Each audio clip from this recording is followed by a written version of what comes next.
لا إله إلا الله.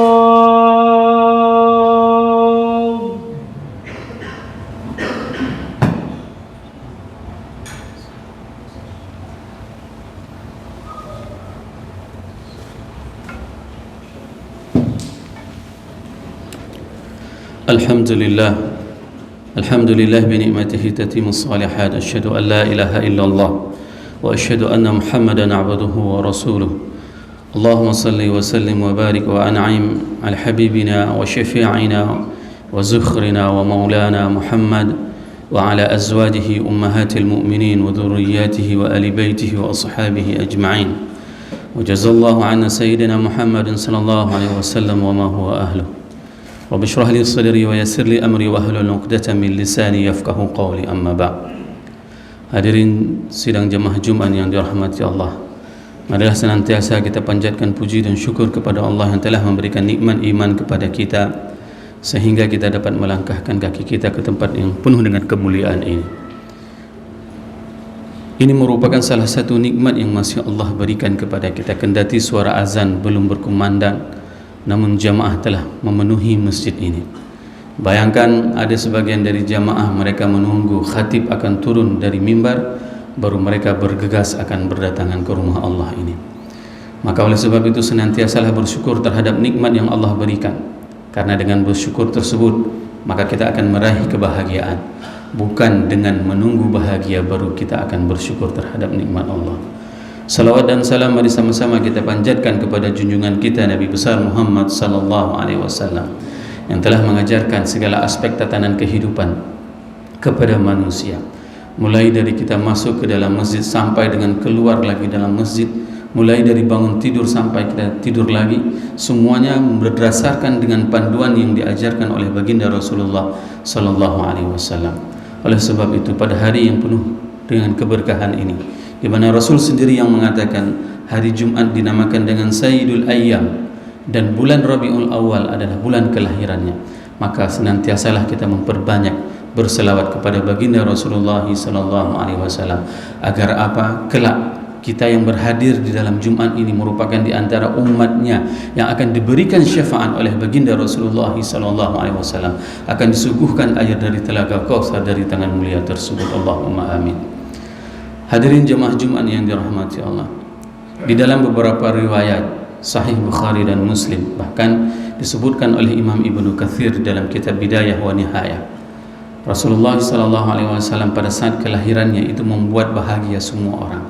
Bahkan pamannya yang menjadi musuhnya itu juga bahagia pada saat beliau lahir. Maka pada saat itu Abu Lahab, pada saat kelahiran baginda Rasulullah sallallahu alaihi wasallam, beliau itu membebaskan budak dan bahagia akan lahirnya baginda Rasulullah sallallahu alaihi wasallam.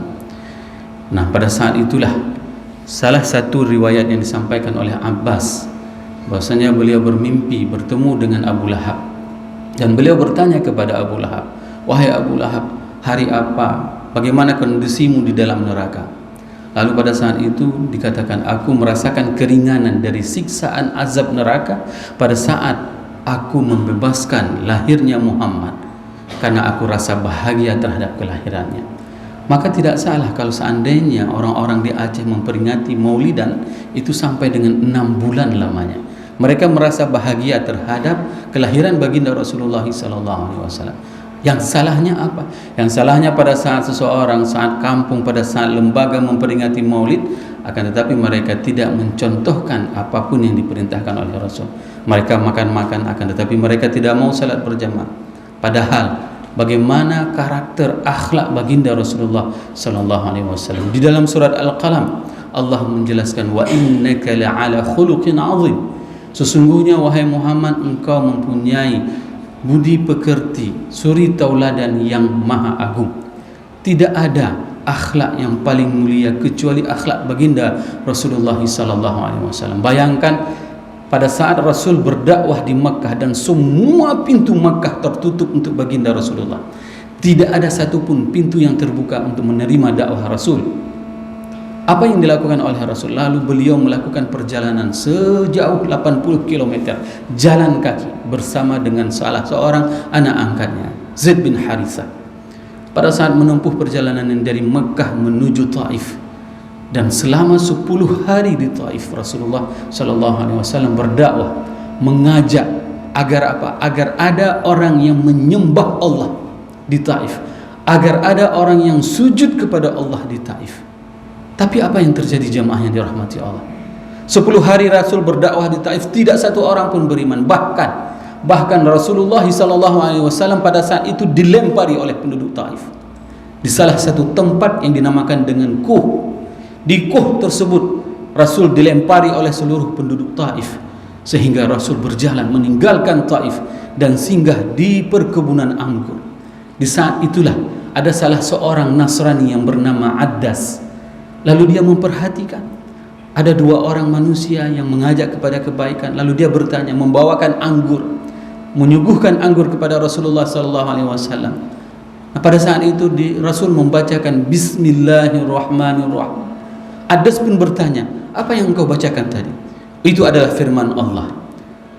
Dan aku merasakan ada kesamaan antara apa yang engkau baca dengan agamamu. Lalu Rasul menanyakan kepada Addas, apa agamamu? Agamaku adalah agama Yahya. Ini adalah salah seorang Nasrani yang beriman kepada kitab yang diturunkan kepada Nabi Yahya. Addas namanya. Sehingga pada saat Rasul menceritakan tentang Islam tersebut, maka tergeraklah hatinya.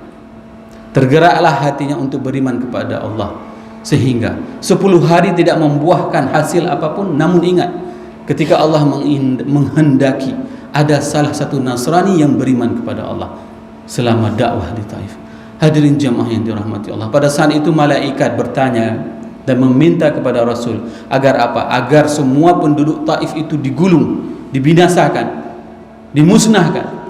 Tapi lihat bagaimana akhlak Rasulullah sallallahu alaihi wasallam. Rasul pada saat itu bermunajat kepada Allah. Beliau tidak marah terhadap perlakuan orang Taif yang melemparinya. Namun lihatlah apa yang dikatakan oleh Rasulullah sallallahu alaihi wasallam. Allahumma ilaika ashku dha'fa quwwati. Ya Allah, kepada Engkaulah aku menyampaikan semua keluh kesah tentang kelemahanku, wa qillati hillati, dan lemahnya upayaku dalam berdakwah ini. Bayangkan, Rasul mengatakan lemahnya dakwahnya, padahal sudah berjalan selama 70 km menuju ke sebuah tempat agar ada harapan orang yang beriman kepada Allah.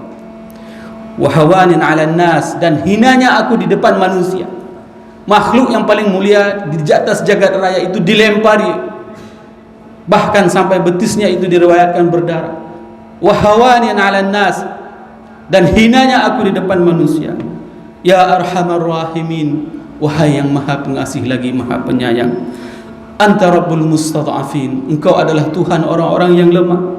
Wa anta rabbi, dan engkau adalah Tuhan. Ila man takiluni, kemana lagi engkau menyuruhku wahai Allah? Ila ba'idin yatahajamuni, apakah engkau menyuruhku untuk berdakwah ini ke tempat yang paling jauh lagi sehingga mereka bisa menyerangku lagi? Am ila aduwin malaktuhu amri, atau terhadap musuh yang menggenggam semua jiwaku? Pada saat Rasul berdakwah di Mekah itu, hari itu setelah meninggalnya pamannya Abu Talib dan meninggalnya istrinya tercinta Khadijah, maka tidak ada lagi orang yang membackupnya. Maka Rasul mengatakan, ila aduwin malaktuhu amri, apakah engkau menyuruhku untuk pergi berdakwah kepada musuh yang bisa senantiasa kapan saja membunuhku?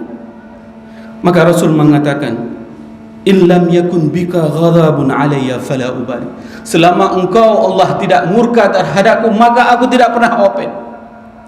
Walakin afiyataka hiya awsa'un, akan tetapi pengampunanmu itu jauh lebih luas ya Allah.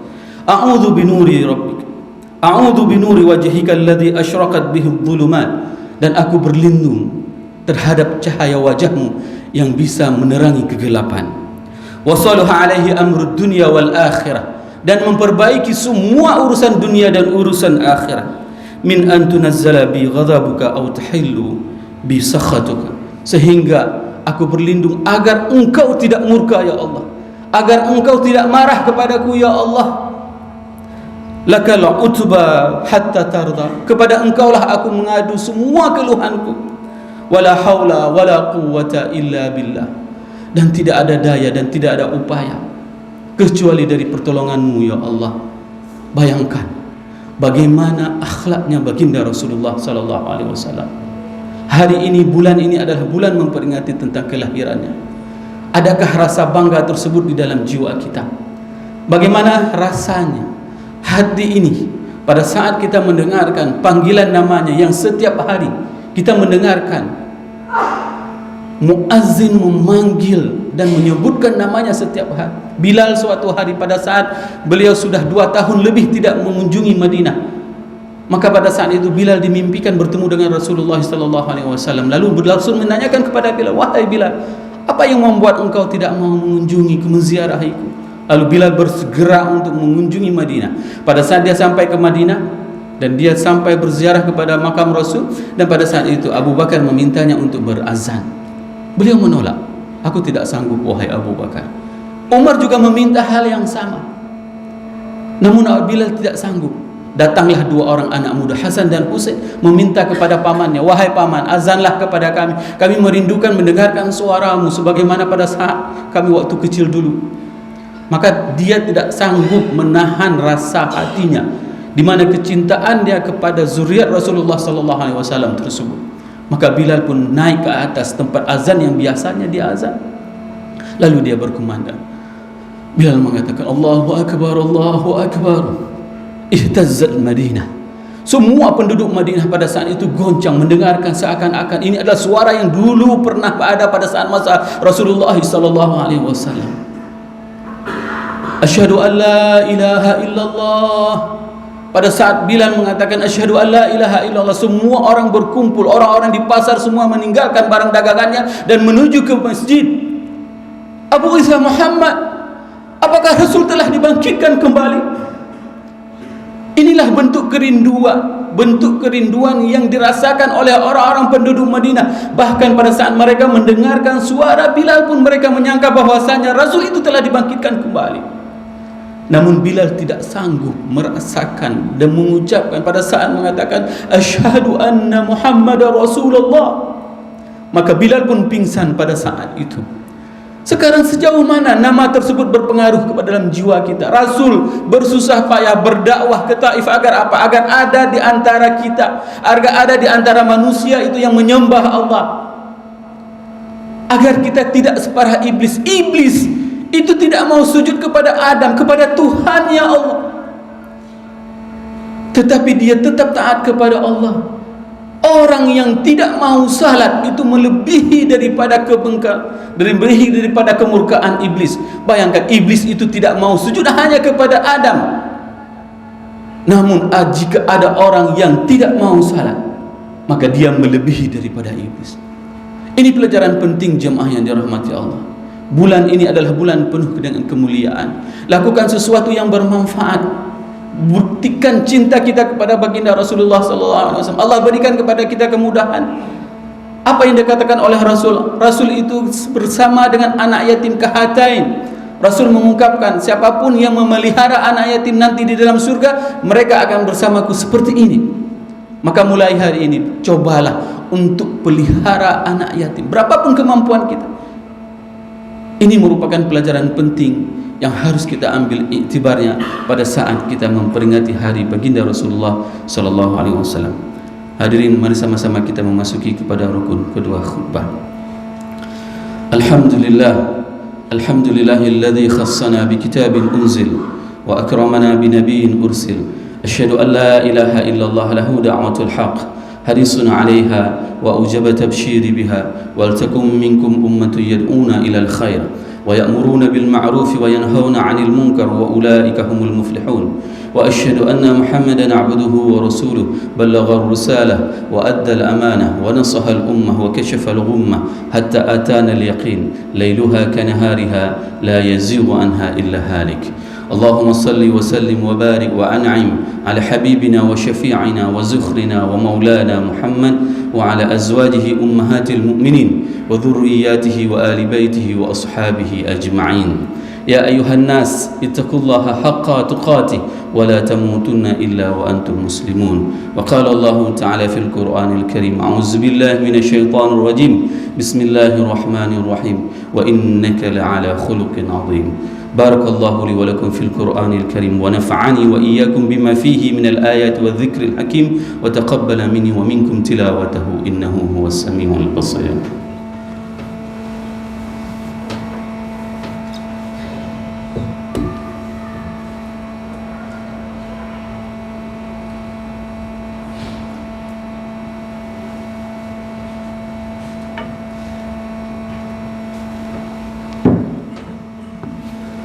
الحمد لله غافر الذنب وقابل التوب شديد العقاب لا إله إلا الله أشهد أن لا إله إلا الله وأشهد أن محمدا عبده ورسوله اللهم صل وسلم وبارك وأنعم على حبيبنا وشفيعنا وزخرنا ومولانا محمد يا أيها الناس اتقوا الله حق تقاته ولا تموتن إلا وأنتم مسلمون وقال الله تعالى في القرآن الكريم أعوذ بالله من الشيطان الرجيم بسم الله الرحمن الرحيم إن الله وملائكته يصلون على النبي يا أيها الذين آمنوا صلوا عليه وسلموا تسليما اللهم اغفر المسلمين والمسلمات والمؤمنين والمؤمنات الأحياء منهم والأموات إنك سميع قريب مجيب دعوات ويا قاضي الحاجات ربنا لا تؤاخذنا إن نسينا أو أخطأنا ربنا ولا تحمل علينا إصرا كما حملته على الذين من قبلنا ربنا ولا تحملنا ما لا طاقة لنا به واعف عنا واغفر لنا وارحمنا أنت مولانا فانصرنا على القوم الكافرين اللهم أعز الإسلام والمسلمين وهلك الكفرة والمشركين ودمر أعداءك أعداء الدين اللهم انصر إخواننا المستضعفين المظلومين في بيت المقدس اللهم انصر إخواننا المستضعفين المظلومين في فلسطين اللهم انصر إخواننا المستضعفين المظلومين في كل مكان ربنا آتنا في الدنيا حسنة وفي الآخرة حسنة وقنا عذاب النار وأقيم الصلاة.